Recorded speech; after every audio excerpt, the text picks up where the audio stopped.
Hello friends, welcome to Windows 8 Tamil tutorial part 9 Achino. இந்த கிளாஸ்ல நம்ம டிரைவ் மேனேஜ்மென்ட் பத்தி பார்க்க போறோம். அதாவது பாத்தீங்கன்னா இப்போ உங்க 4 டிரைவ் இருக்கு. நான் வந்து இது ஏற்கனவே யூஸ் பண்ணிட்டு இருக்கிறதுனால உங்களுக்கு 4 இருக்கு. நிறைய பேர் கம்ப்யூட்டர்ல பார்த்தோம்னா சிங்கிள் டிரைவ் அதாவது C மட்டும் இருக்கும் அல்லது 2 D டிரைவ் மட்டும் இருக்கும். இப்போ அந்த மாதிரி டைம்ல நம்ம எப்படி டிரைவ் எல்லாம் யூஸ் பண்றது, அந்த டிரைவ் மேனேஜ் பண்றது அப்படின்றத பத்தி பார்க்க போறோம். அதுக்கு நீங்க மை கம்ப்யூட்டர் அப்படின்றது மேல ரைட் கிளிக் வச்சுட்டு மேனேஜ் அப்படின்னு இருக்கும். அதை நீங்க கிளிக் கொடுத்தீங்கன்னா இது நான் வந்து யூசர் மோட்ல இருக்கிறதுனால பாஸ்வேர்டு கேக்குது. பாத்தீங்கன்னா இப்போ வந்து மேனேஜ் அந்த டிரைவ் மேனேஜ் வந்து நம்ம எப்படி ஒர்க் பண்றோம் அப்படின்ட்டு நாமளே ஒரு டிரைவை டெலீட் பண்றதுனாலும் சரி இல்ல எக்ஸ்ட்ரா டிரைவ்ஸ் வந்து நம்ம ஆட் பண்றதுனாலும் சரி இதில் போய் நம்ம மேனேஜ் பண்ணிக்கலாம். இங்க பாத்தீங்கன்னா டிஸ்க் மேனேஜ்மெண்ட் அப்படின்னு இருக்கு, தெரிஞ்சுங்களா?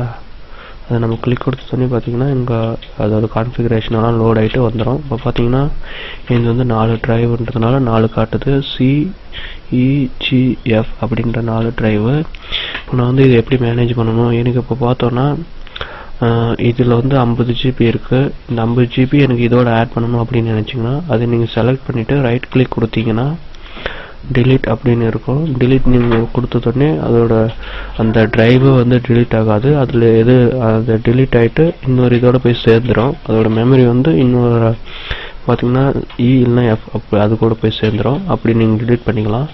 இல்லை எனக்கு இது வந்து இன்னொரு வால்யூமா வேணும், இது பாத்தீங்கன்னா நிறைய இருக்கு அப்படின்னு நினைச்சீங்கன்னா அது delete கொடுக்க தேவையில்ல. போயிட்டு string volume அப்படின்றத நீங்க கிளிக் கொடுத்தீங்கன்னா இந்த querying string space அப்படின்றது வரும். பாத்தீங்கன்னா இங்க வந்து சைஸ் கேட்கும், எவ்வளவு சைஸ்க்கு நம்ம ஸ்ட்ரிங் பண்றோம் அப்படின்ட்டு. இப்போ நீங்க ஒரு 200 GB இருக்கிறத ஸ்ட்ரிங் பண்ணணும் அப்படின்னா ஒரு 1000 GB 1000 உங்க பாத்தீங்கன்னா உங்க 1000க்கு பதிலா 1 lakh MB அப்படின்ற மாதிரி கொடுத்துட்டு நீங்க வந்து ஓகே கொடுத்துருங்க.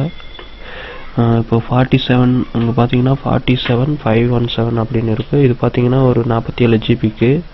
இது ஒரு 100 GB அப்படின்னா 1 lakh அப்படின்ற மாதிரி MB வரும். ஸோ நீங்க அதை பார்த்து கொடுத்துட்டு நீங்க ஸ்ட்ரிங் அப்படின்னு கொடுத்தீங்கன்னா அது வந்து பிரிஞ்சிடும். நான் வந்து எதுவும் டிவைட் பண்ண போறதில்ல. உங்களுக்கு வேணும்னும் போது நீங்க ஸ்ட்ரிங் பண்ணிக்கலாம்.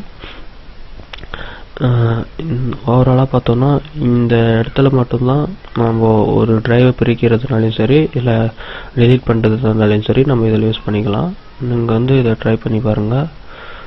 இப்போ இதை நீங்க மாற்றணும்னா நான் சொன்ன மாதிரி ரைட் கிளிக் கொடுத்துட்டு ஸ்ட்ரிங் வால்யூம் அப்படின்ட்டு கொடுங்க. ஸ்ட்ரிங் வால்யூம் கொடுத்தோடனே பாத்தீங்கன்னா பிரிஞ்சிரும்.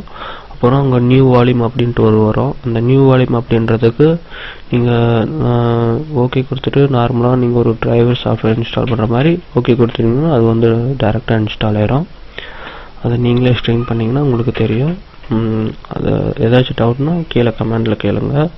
Thank you for watching. Please subscribe.